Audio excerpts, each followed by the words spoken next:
بسم اللہ الرحمن الرحیم۔ بنیادی ضروریات، ہر شہری کا حق۔ بھائی اور دوستو، اللہ پاک نے انسان کو بنایا اور زمین میں اس کے لیے تمام رزق کے سامان فراہم کر دیے، جو ظاہر بھی ہیں اور باطنی بھی ہیں۔ اللہ پاک نے اپنی کتاب کا شروع اس چیز سے کیا ہے کہ الحمدللہ رب العالمین، سب تعریفیں اس اللہ کے لیے ہیں جو سارے جہانوں کو پال رہا ہے۔ اللہ تعالیٰ نے جب انسان کو بنایا تو اس کے پالنے کی ذمہ داری اس نے اپنے ذمہ لی۔ اب ظاہر ہے اگر اللہ کے نام کے اوپر حکومت بنتی ہے، اس کے نظام کو تسلیم کرتے ہوئے حکومت مارز وجود میں آتی ہے، تو اس حکومت کی ذمہ داری ہے کہ یہ لوگوں کی پرورش، لوگوں کی ضروریات زندگی فراہم کرنا، وہ اپنی ذمہ داری قبول کرے۔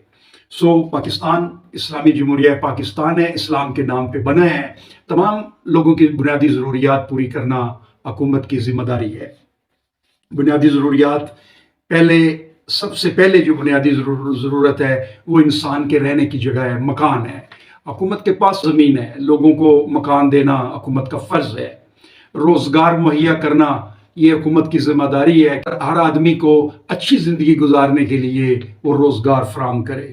چاہے کاشتکاری ہے، اگر کوئی کاشتکار ہے، حکومت کے پاس زمین ہے، وہ حکومت کاشتکاروں کو زمین دے جس سے وہ اپنا کاشت کر کے اور وہ اپنی ضروریات زندگی پوری کرے۔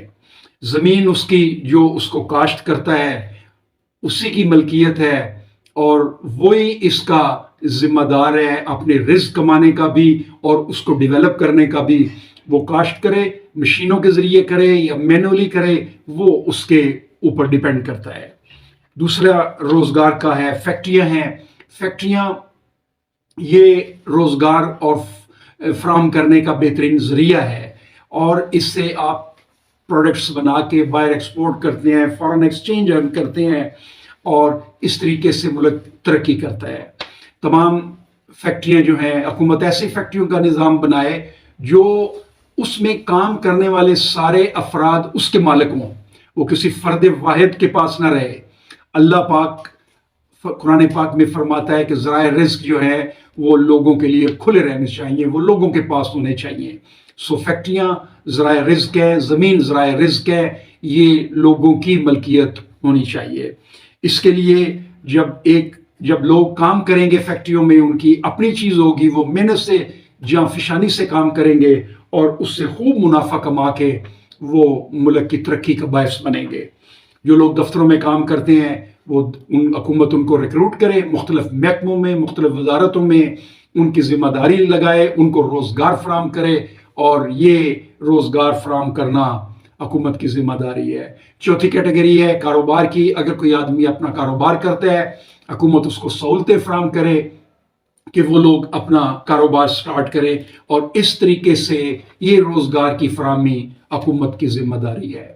تیسری ذمہ داری حکومت کی لوگوں کو تعلیم فراہم کرنا، بچوں کو تعلیم فراہم کرنا، کالجز اور یونیورسٹی کی لیول تک آگے تعلیم فراہم کرنا حکومت کی ذمہ داری ہے۔ جتنی قوم تعلیم یافتہ ہوگی اتنی حکمت اور وہ علم میں بلند ہوگی، اور جتنی بلند ہوگی اتنی وہ ترقی کرے گی۔ علاج فراہم کرنا حکومت کی ذمہ داری ہے۔ ہاسپٹل بنائیں، نچلی لیول سے لے کے تحصیل لیول سے لے کے آن ورڈ علاج کے لیے اسپتال کا ایک نیٹ ورک منظم کیا جائے تو ہر بندے کو علاج فراہم کرنا حکومت کی ذمہ داری ہے۔ پانچویں جو اہم ذمہ داری ہے وہ ہے انصاف فراہم کرنا۔ حکومت کی ذمہ داری ہے کہ وہ تمام جو لوگ ہیں ان کو انصاف فراہم کرے، اور انصاف بلا معاوضہ ہو، کوئی بندے کا خرچ نہ آئے، اور فوری فیصلہ 2، 4، 5، 10، 15 دن میں اس کا فیصلہ ہو جانا چاہیے۔ جو ہمارا مروجہ طریقہ کار ہے یہ تو فیل ہو چکا ہے، اس کی جگہ ایسا طریقہ کار اختیار کیا جائے جو فوری انصاف لوگوں کو فراہم کر سکے۔ اب ہم یہ کرتے ہیں کہ ایک بندے نے جرم کیا ہے، جس کے اوپر زیادتی ہوئی ہے، وہ ایف آئی آر درج کرتا ہے، حکومت ایف آئی آر درج کرتی ہے اور کر کے وہ دوسرے کو دے دیتی ہے۔ دوسرا اس میں سے چور دروازے نکال کے کئی وکیلوں کے ذریعے سے اس میں راستے نکال کے انصاف کو پیچیدہ بنا دیتے ہیں۔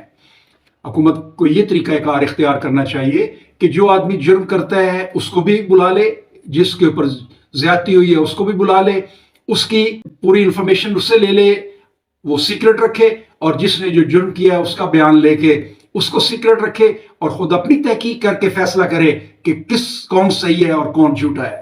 یہ طریقہ کئی عرب ممالک میں رائج ہے، اور ایون ہماری ملٹری کے نظام میں بھی یہ رائج ہے۔ تو اس سے ہم استفادہ اٹھانا چاہیے اور ہر شہری کو انصاف کی فراہمی یقینی بنانی چاہیے۔